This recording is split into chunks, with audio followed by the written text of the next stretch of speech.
Hey guys, Peter here to do an album review. Today I'm here to tell you about the latest from Harakiri for the Sky, Măre, out January 29th on A&P-REACTS. This album has 10 tracks, 85 minutes in length, and this is the band's fifth full-length studio album. They are an Austrian duo, post-black metal Austrian duo that's releasing an album that's filled with loneliness, darkness, and despair at every single turn, with every single song. There's a glimpse of light at the end of the tunnel. Right as you get towards the end of the record, you start to see perhaps that the journey is coming to a closure, and there is hope, there's a glimmer of hope. But up until that point, this is a very dark-filled record from top to bottom, not just in how the atmosphere comes across, but also the overall sound that it has. It has a lot of dark undertones to it. Now, as far as the structure is concerned, I love how this album is put together. It really feels like a journey from top to bottom. You get lost in it, you get lost in the path that it has. It moves very smoothly from song to song. While the album is very long in length, you don't necessarily feel that length when you're listening to the record because you get absorbed by the songs, you get immersed in them, and you lose yourself a little bit in the journey that you're on, and you're not necessarily looking at the clock to see how long the tracks are or how long the overall record is. So the fluidity that the album has is absolutely magnificent. You almost don't notice the transitions from song to song. You just get carried in the emotions that the track has, and you're not necessarily paying attention to anything else. So the overall structure of the album is really important for a record that's this long to really allow you to move, at least make you feel like you're moving at a fast pace even though you're really not. And this is an album that morphs, that grows. I really felt that I took something from each and every song and I took it on to the next track. So the learning experiences of one song move you to the next song, allow you to appreciate that track better. You learn something new about yourself, about the track itself. Then you move into the next song, you take those experiences with you, and that continues all the way from the first to the last song. And that is what makes this album as rich as it is, because you as the listener start to understand the tracks, you start to gain knowledge from the tracks, and perhaps more importantly, you start to gain some knowledge about yourself. In that darkness, in that loneliness, in that despair, you have time to look within yourself and see where that darkness is coming from, and not necessarily look at it from a negative point of view, but perhaps look at it more from a part of yourself, that we all have some darkness within ourselves, and the only way we can fight that darkness is by facing it head on. And I really feel like this is an album that allows you to do that with every single song, and then take those learning experiences and move them on to the next track, allowing you to dive even deeper with every single song as you progress through this record.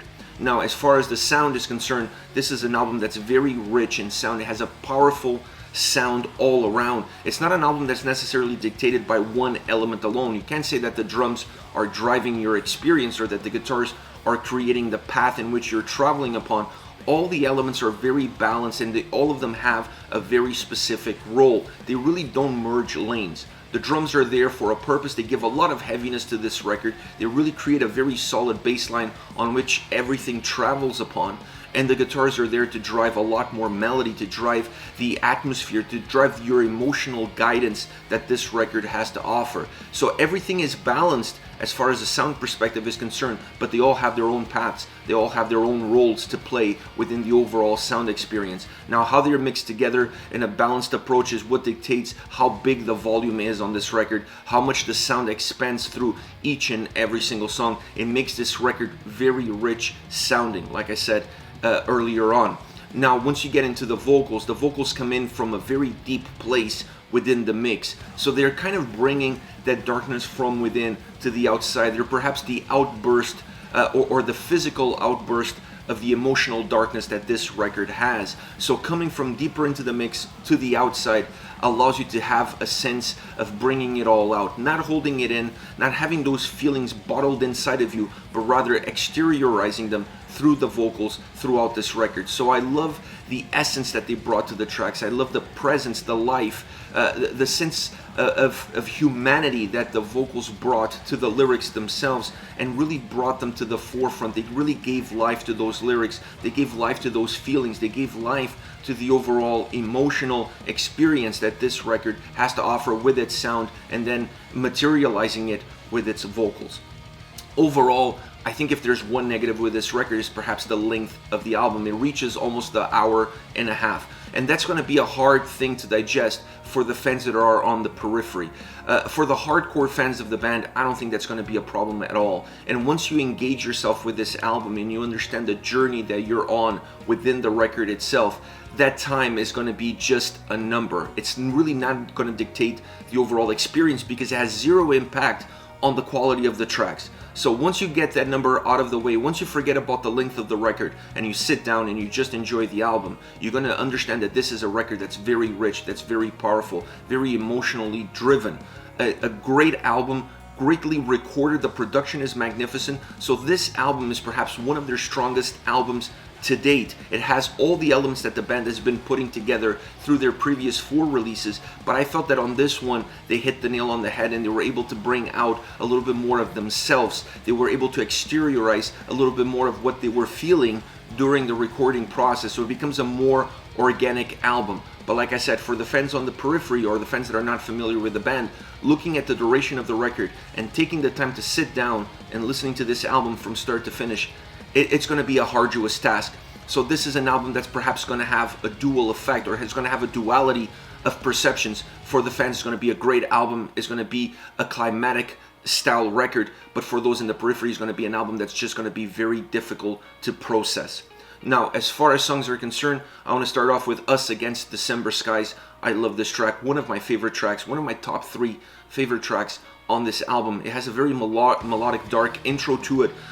It almost feels like a December sky. You really feel like you're walking out and you're seeing this dark sky with absence of sunlight and absence of brightness. And it really represents that, not just in the title of the track, but even in the sound and the atmosphere and the mood that comes across with every single note that's played on this track. It really mixes beauty and darkness all the way through. The song is very dynamic, has great melody, really driven by the guitars. The guitars are the driver of melody throughout this record and really giving you a sense of where you are as far as the emotional balance of the songs or of the overall record is concerned. The track finds itself within this melody and darkness. It always finds this balance. It always tries to find that perfect line to walk in between these two. Sometimes it does dip more towards one and sometimes it dips more towards the other, but more often than not it finds its balance once again and tries to keep you right in the middle of those two worlds, merging them at times, breaking apart in others, making the track, like I said, very dynamic, very fluid,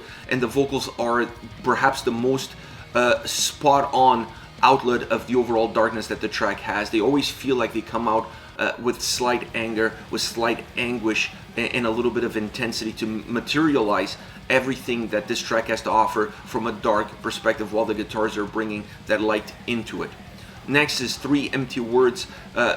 It starts with a lot of intensity. This is a track that doesn't have a slow build-up. It doesn't have a slow intro. From the moment it gets going, you feel the intensity of the track, you feel the aggression, and you feel like this is a song that's gonna move at a quick pace, that has a place to go and it wants to get there as fast as possible. That doesn't take anything away from the melody that the song has. Still a very melodic track that really gives you this alternating feeling between intensity and melody. The melody kind of dulls up the intensity that the track has. It smooths it over, if you will, and you see that as the song progresses. There's points where these two elements merge and you get more of a morph outcome from it, but overall they really try to use the melody in order to ease off a little bit of the intensity that this track has. The guitars on this song are absolutely phenomenal. From the beginning all the way to the end, they're definitely one of the highlights of this track, and they're one of the motors behind not just the melody of the song,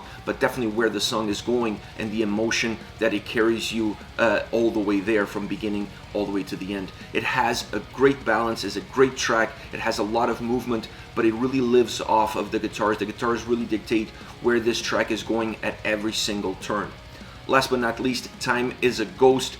The acoustic opening on this song allows the track to have more of an ease into it. And that acoustic opening is very important because it underlines the overall atmosphere and the overall mood that this track is going to have to offer to the listener. It gains volume, it gains sound. Once you get over that acoustic hump, you feel like the track is starting to expand, it's starting to grow. But those acoustic undertones, that melody that started off the track, it's permeated. It stays there. It left a fingerprint on how this song is going to be perceived, on how this song sounds, and how the song is going to progress. It takes a little bit of time for the intensity to come onto the track. It's a slow burning track as it starts. Once the intensity comes in, the track starts to become a little bit more explosive. At times, the drums come in with a lot of heaviness, and when they come in with that heaviness, you really feel these bursts of sound, these bursts of strength, of power, of aggression coming through the track. So it becomes a song that grows, that morphs, and not to say that you're not going to get melodic moments towards the end of the track, because you will. This is a track that has a roller coaster ride feel to it. It has ups and downs, but at the same time, as you're going through these ups and downs, there's a feeling of growth. There's a feeling of a very sheltered beginning, and then you gaining knowledge and you gaining a little bit more understanding of where you are, and the song is morphing as it's progressing, and you as the listener, you're growing with the track. So by the end of this song, you start to feel like this track really represents the album in general. Now, this is not the last track on the album. The last track is Song to Say Goodbye, which is a Placebo cover, but this is the second last song, and I felt that this track really created an essence of what the experience of the record was all about.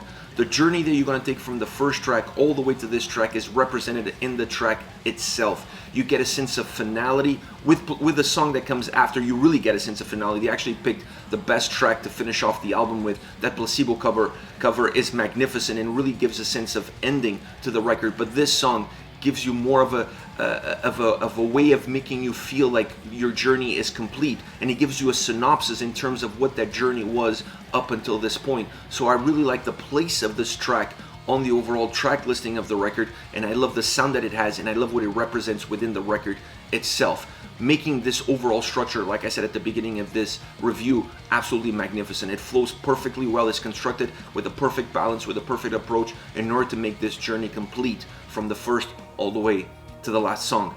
This is it. Harakiri for the Sky, Mare, out January 29th on A&P Records. Let me know your thoughts on the band, on the singles. Use the comment section below. I'll be reading those and getting back to you. Take care, guys.